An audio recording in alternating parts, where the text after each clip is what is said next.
Ele está indo com sua jumentinha. De repente a jumenta parou. E ele ficou bravo, desceu, bateu na jumentinha. Bateu.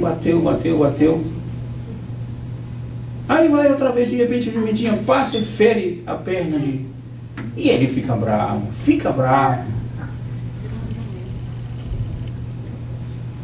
E aí ele continua com a jumentinha. E a jumentinha vai. De repente parou. Não avança. E ele ficou mais bravo ainda. E bate na jumentinha. É uma oposição. Que jumento burro este. Fere meu pé, me atrapalha, me leva para lugares que incomodam a minha cabeça, o meu rosto. E agora para, não quer avançar. Que jumento problemático. Aí de repente o jumento sobe à altura de um profeta e fala para o profeta que o profeta desceu à altura do jumento. Muito simples. Quando o homem de Deus e a mulher de Deus não entendem o que tem que acontecer, desce à altura do irracional. E o que era irracional nesse momento subiu à altura de um profeta e falou para o profeta: Senhor, quando foi que eu te desobedeci? Quando foi que eu te deixei na mão? Sempre te obedeci. E eu não avancei porque tem um anjo que está com uma espada desembainhada. Se eu der mais um passo, o anjo vai te atravessar, vai te matar. Se eu fosse jumentinho, eu diria: está vendo, seu burro? Não entende?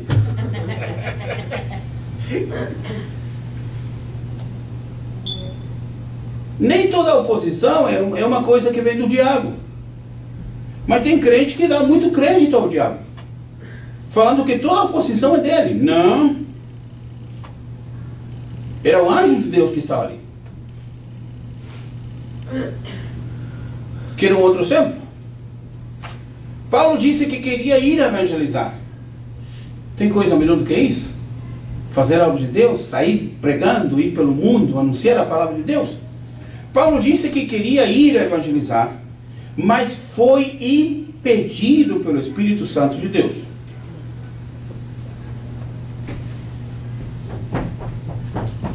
Foi impedido pelo diabo ou por Deus? Quem impediu a Paulo? O diabo ou Deus? Hein? Deus. Mas alguns crentes acham que todo impedimento, toda situação difícil é o diabo. Não é. Devemos estar preparados para ouvir a voz de Deus. Ou não? Amém. Efésios 4:30.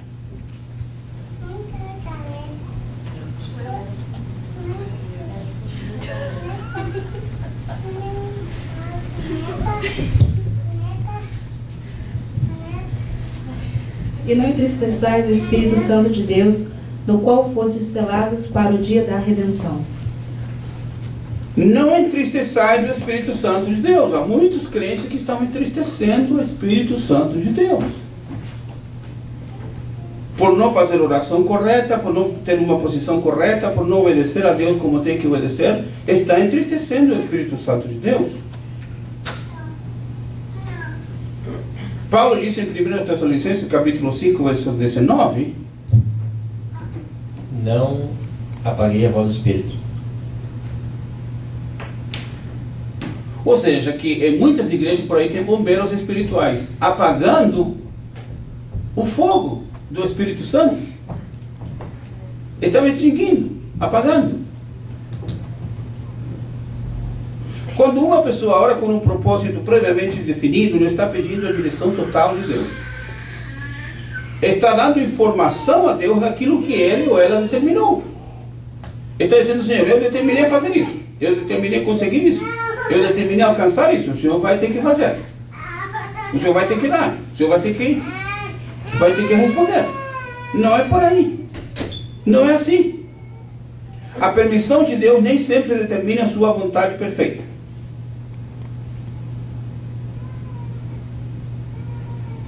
E lembro aos irmãos o texto que nós fizemos leitura de Saul, que ofereceu o sacrifício. Deus permitiu mesmo que Saul tendo errado, mesmo que Saul pecou, Saul ocupou o lugar do profeta, digo, do sacerdote, e ofereceu o holocausto a Deus.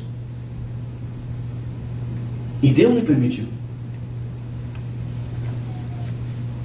Então a permissão de Deus nem sempre determina a sua vontade perfeita.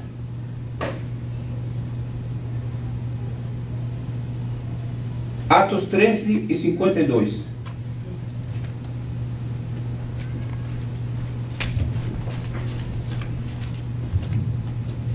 E os discípulos estavam cheios de alegria e do Espírito Santo. São duas coisas muito interligadas. Duas coisas muito precisas. Quando você obedece ao Senhor, a alegria de Deus está no seu coração. Amém. E a presença do Espírito Santo também. Quem desobedece ao Senhor não tem a alegria do Senhor. Agora, o que obedece ao Senhor, a presença do Espírito Santo está com ele ou com ela, e a alegria do Senhor está com ele ou com ela. Independentemente se tem dinheiro ou não tem dinheiro, tem trabalho ou não tem trabalho, está numa situação boa ou difícil, não interessa. Que foi o que o profeta diz: ainda que não haja nada para comer, todavia eu me alegrarei no Senhor e exultarei no Deus da minha salvação.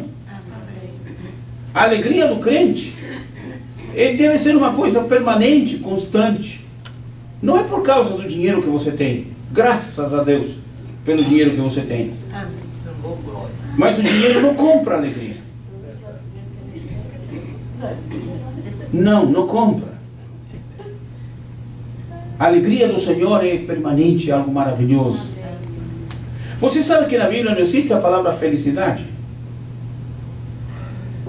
Que em nossos idiomas, felicidade e alegria é um sinônimo. A semântica, diríamos a morfossintaxe da palavra felicidade, ou seja, a morfossintaxe entra na morfologia com a sintaxe. A origem dessa palavra, felicidade, começou no Império Romano. Nessas grandes festas, chamadas bacanais também, nessas grandes orgias que eram feitas ali no palácio. E ali havia felicidade, porque havia muita comida, havia muita orgia, havia muita libertinagem. Na vida do crente, a Bíblia nos ensina a não ter, porque a Bíblia não fala em felicidade. A Bíblia diz: estáis sempre alegres, estáis sempre gozosos, em tudo dai graças ao Senhor. Essa é a ordem de Deus para nós. Amém. Paulo diz: porque esta é a vontade de Deus para convosco. Qual? Sempre dar graças a Deus, estar sempre alegres e orar em todo momento.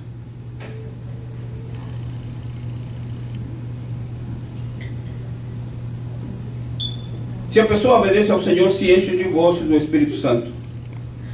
Muitas vezes, quando a pessoa está cansada e sem gozo, procura um lugar de descanso. Um programa de televisão, uma conversa com um amigo, mas isso não dá descanso. Muito pelo contrário. Isso cansa muito mais. A pessoa que viaja para descansar volta mais cansada.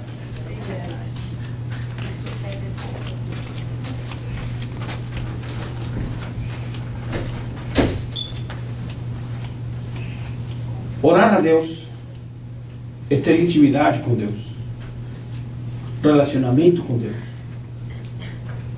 Isso tem a ver com a relação de intimidade que existe entre a pessoa e Deus. Essa intimidade é uma coisa que envolve o relacionamento, o conhecimento, a participação, a convivência, a dependência. São coisas que funcionam.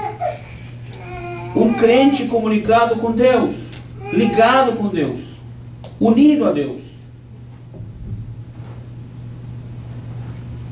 Imagine uma criança que de repente pede para o seu pai e sua mãe leite. Já contei isso para você semana passada? Ou não? De repente a criança não sabe falar leite.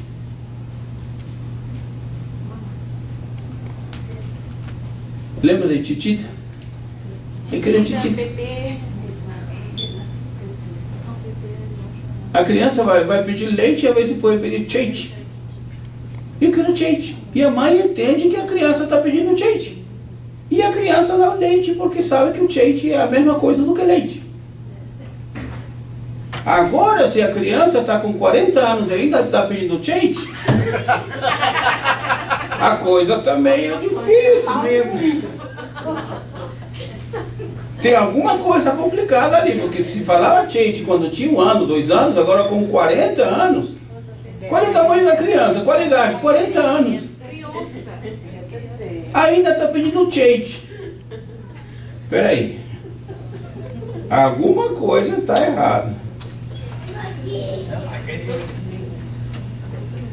E por último, vamos ler Hebreus 1, versos 1 e 2. E com isto vamos fechar por hoje. Quem está com Hebreus 1? A irmã Lúcia. Muito bem. Bem bonita hoje, irmã Lúcia.